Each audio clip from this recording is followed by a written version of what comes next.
വിഷുവിനെ വരവേൽക്കാനായിട്ടുള്ള ഒരുക്കങ്ങൾ എവിടെ വരെ എത്തിയെന്നാണ് നമ്മൾ ഇനി നോക്കാൻ പോകുന്നത്. പുതുവസ്ത്രവും പടക്കവും ഒക്കെ വാങ്ങുന്ന തിരക്കിലാണ് എല്ലാവരും. കണ്ണൂരിൽ നിന്ന് അർജുൻ കല്യാട് നമുക്കൊപ്പം ചേരുന്നു. Good evening Arjun Kalliad. ഇത്തവണ വിഷുവിന് എത്ര പടക്കം പൊട്ടും വീട്ടിൽ?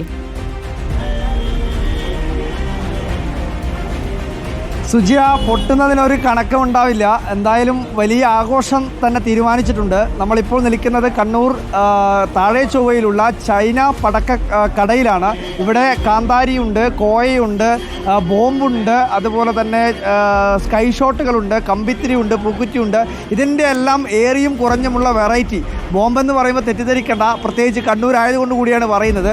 അത് സാധാരണ ഒരു നിശ്ചിത അളവിൽ അതിൻ്റെ കൃത്യമായ നിയമപരമായിട്ടുള്ള കാര്യങ്ങളെല്ലാം പാലിച്ചുകൊണ്ടുള്ള ബോംബാണ്. എന്തായാലും പടക്കക്കട കാലിയായിക്കൊണ്ടിരിക്കുകയാണ്. കാരണം ഇന്നും നാളെയുമൊക്കെയാണ് പ്രധാനമായും പടക്കം വാങ്ങാൻ വേണ്ടി തിരഞ്ഞെടുക്കുന്ന ദിവസങ്ങൾ. അവിടെ വിൽപ്പനയുടെ തിരക്ക് ഒരു ഭാഗത്ത്, മറുവശത്ത് ആളുകളൊക്കെ വാങ്ങാൻ വേണ്ടി നിന്നിട്ടുണ്ട്. എന്തായി വിൽപ്പന? എന്തിൻ്റെ കച്ചവടമെല്ലാം നല്ല ഉഷാറായിട്ട് നടക്കുന്നുണ്ട്. ഹാപ്പിനെസ് കുറവുള്ള പോലെ?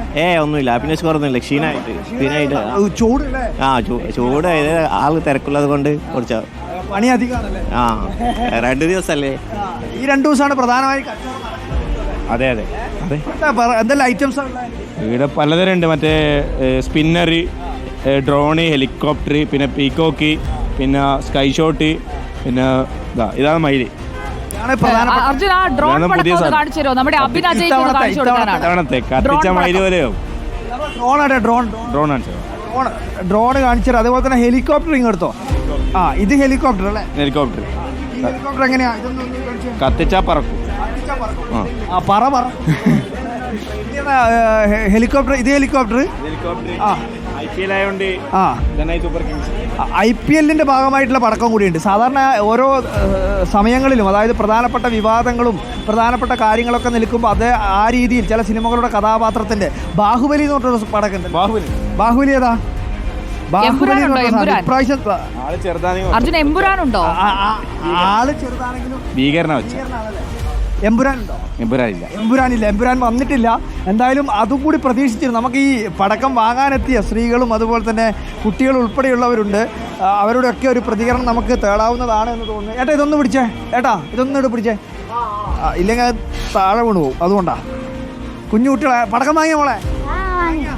വിഷു അടിച്ചു പൊളിക്കാൻ തീരുമാനിച്ചാ? എന്തെല്ലാം വാങ്ങിയേ? പൊട്ടുന്ന പടക്കം വാങ്ങിക്കോ?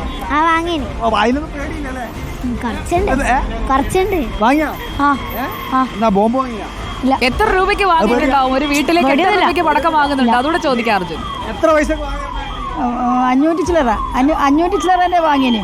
കാണുന്നതാണോ 500 ചില്ലാൻ്റെ? ഇത് 500 രൂപയുടെ പടക്കാണ് ഈ കാണുന്നത്. അതെ അതെ അതെ അതെ അതെ.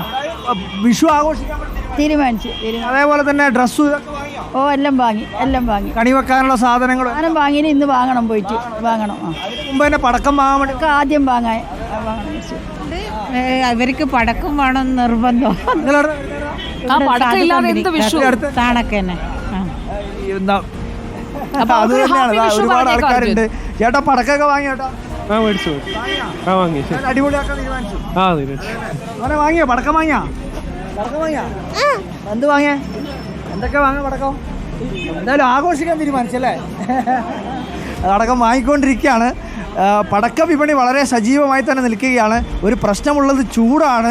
അതുകൊണ്ട് തന്നെ ഒരു ബുദ്ധിമുട്ട് പണിയെടുക്കുന്നവർക്കുണ്ട്. ഈ പടക്കം കൈകാര്യം ചെയ്യുമ്പോഴും അതേ അർത്ഥത്തിൽ തന്നെ, അല്ലെങ്കിൽ അതേ സുരക്ഷിതത്തോടുകൂടി കൈകാര്യം ചെയ്യണമെന്നുള്ള ഒരു കാര്യം കൂടി ഇതിനോടൊപ്പം തന്നെ പറയുകയാണ്. കാരണം നട്ടുച്ചക്കൊക്കെ പടക്കം വാങ്ങി പോകുമ്പോൾ കൃത്യമായി കാറിലൊക്കെ അത് വെച്ച് ലോക്ക് ചെയ്ത് അങ്ങനെ നടന്നു പോകാൻ വേണ്ടി പാടില്ല. അത് കൃത്യമായി വെക്കാൻ വേണ്ടിയിട്ടുള്ള ശ്രദ്ധ കൂടി ഉണ്ടാവണമെന്നുള്ള കാര്യം പറയുകയാണ്.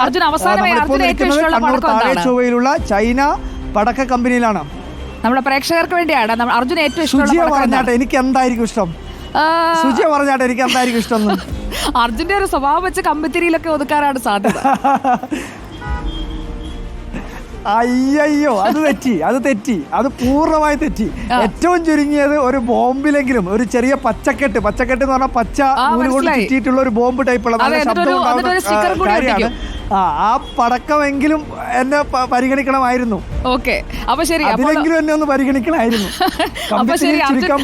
കമ്പിത്തിരി അർജുനല്ല, ഈ വിഷുവിന് ബോംബ് അർജുനാണ്.